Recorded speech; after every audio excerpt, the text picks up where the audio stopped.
Our boy feels confident after his breakthrough and notes that his improved strength should allow him to fight Tier 6 ability users on equal footing. He sets his sights on reaching the 6th stage of the indestructible Thunder Body next, knowing he still has plenty of time left to hunt in the ruins. Eva materializes, playfully pouting and complaining about him shutting her down during his cultivation, but Xu Jingming reassures her that he simply needed to keep his deepest secrets hidden from the academy. Eva quickly forgives him with a blush, asking him to give her a heads up before doing it again, and Xu Jingming agrees that it is time to move out. The two make their way out of the rocky cave and back into the lush forest. Walking through the trees, Xu Jingming spots a cluster of glowing assessment crystals on the ground and smiles at his good fortune. Before he can gather them, an aggressive foreign group spots him and demands that the lone Great Zia cultivator hand over the crystals immediately. The Stoka Country Ability Squad steps forward with hostile intent, ordering him to strip off his battlesuit, remove his spatial ring, and surrender all of his equipment if he wants to leave alive. Meanwhile, deeper in the woods, Lin Hui grumbles to his teammates that their haul of 1,000 crystals over 10 days feels underwhelming, but Qin Zheng reassures him that this is quite good considering the fierce competition from other martial arts teams.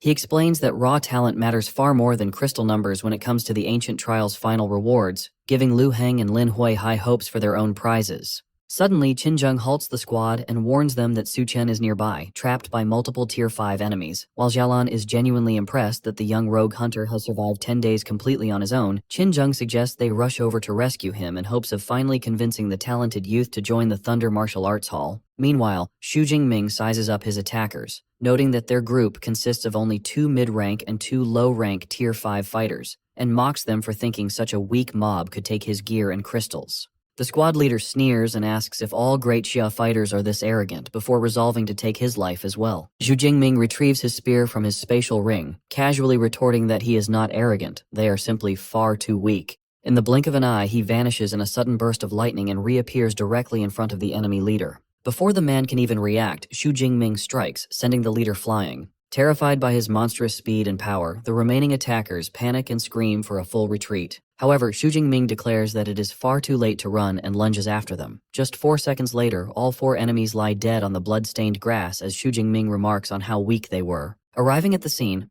Lin Hui, Lu Heng, and Xiaolan are shocked to find that a lone Tier 4 cultivator wiped out multiple Tier 5 fighters in mere seconds. Xinzheng is thrilled by the spectacle, realizing that Su Chen is an extraordinary prodigy who could easily stand among the elite ranks of their genius training camp. He steps forward with a polite smile and greets the young hunter, asking if they can discuss the training camp offer once more. Instead of answering the recruitment offer, Xu Jingming vanishes in a flash of lightning. Qinzheng rubs his head in frustration, wondering why joining a prestigious training camp is so unappealing to the young man. He decides to let the matter rest for now, confident that they will meet again at the main base, where he can clear up any misunderstandings about the Thunder Martial Arts Hall. Meanwhile, Xu Jingming checks the spoils taken from the defeated attackers, finding over 400 assessment crystals and gear worth 500 million in currency, happily noting that taking down hostile ability users is a quick way to get rich. He asks Eva to scan the area for more ferocious beasts to hunt, though she is puzzled and asks why he is focusing on slaying monsters instead of collecting evaluation crystals. Dashing deeper into the forest, Xu Jingming tells her that his reasons are a secret for now, promising to explain whenever he gets the chance. 1 month later, Xu Jingming stands over the fresh corpses of giant beasts, having pushed his ability point total past 100,000. Just as he prepares to find a secluded spot to break through to the next rank, a violent beast roar echoes through the forest, and he soon spots Ilinka casting a large magic circle to summon 3 powerful spirits from another world, the Kamaitachi Demon King, the Snow Banshee, and the 100-eyed Ghost. He instantly recognizes the Holy Maiden of Frosa as she commands her summons to strike.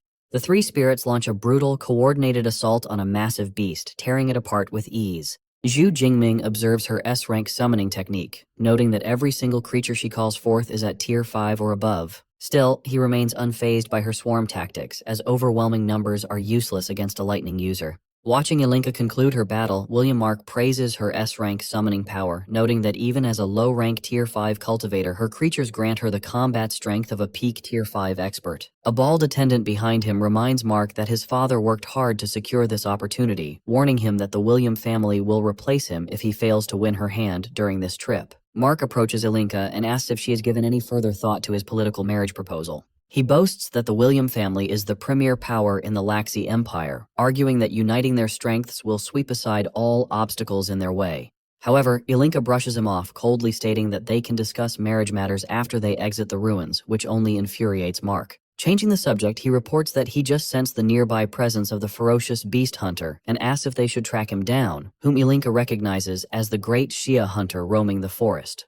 She argues that the beast hunter poses no threat to them, but Mark pushes back, pointing out that a Tier 4 fighter with Tier 5 combat strength is undoubtedly a great Shia genius who must be eliminated under Vice Director Chalef's standing orders. She yields to the official command and agrees to follow Mark's plan to track down the hunter. Mark smiles because he is confident that despite her cold demeanor, the Holy Maiden will inevitably fall into his grasp. Sitting in the forest, Xu Jingming tells Eva that he needs to turn her off for a moment, and the AI cheerfully agrees. He taps his smart arm guard to shut down the device so his private cultivation remains a secret. He then spends his points to raise his power, and the system confirms that he has reached Tier 4 high rank, boosting his vitality to 6,517 and his mental strength to 5,025. Soon, a powerful blast of golden lightning bursts around him as his body absorbs the sudden surge in energy. He realizes his mental strength will likely need a Tier 5 breakthrough to pass the 6,000 threshold, and calculates that 43 days have passed in the ruins, leaving only 17 days remaining while the local beast population is thinning out.